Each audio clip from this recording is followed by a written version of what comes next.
Last week we put in a row of young tomato transplants here in this field, and we got 2 heavy rainstorms, and this whole area where we have a row of tomatoes has grown up in weeds. We've got grass coming up and morning glory, and some of these are red root pigweed and ragweed and lamb's quarter.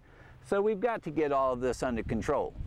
We're going to start off just by using a simple garden hoe, which is so good you don't have to bend over. We can just do it from standing position. One thing I like to do when I'm hoeing is pull soil in towards the plant. It just seems to make it grow better.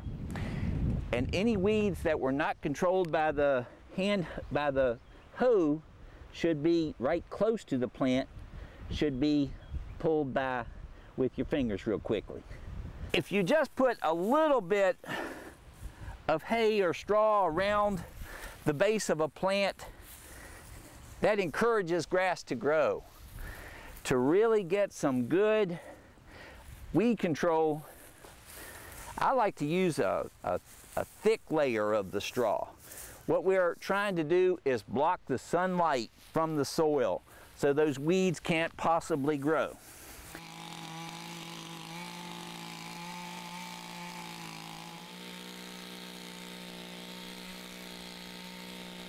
This little micro tiller is extremely useful in an area where we don't have a lot of space.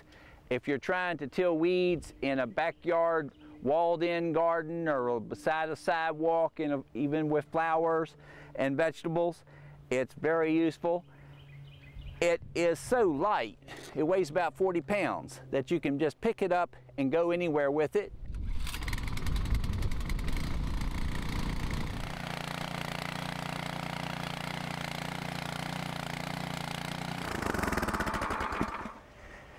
This is cultivation equipment for a serious gardener, or even for a market gardener who's selling produce at a farmer's market.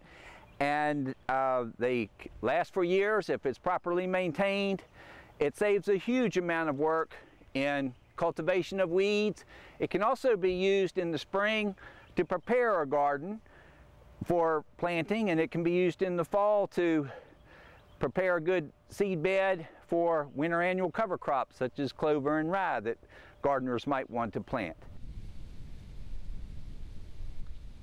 This woven plastic is a very strong material, and since it's woven, when it rains, the rain goes through the plastic, and we can maintain excellent soil moisture underneath this artificial mulch. It provides excellent control of weeds. Weeds cannot grow without sunlight. Now we will get tiny weeds growing right at the planting site, and they're going to have to be pulled by with your fingers occasionally. When you use a pair of scissors, it hurts your hand to cut all those holes, but with the torch, it makes a very perfect hole, and the heat seals the edges so it doesn't unravel.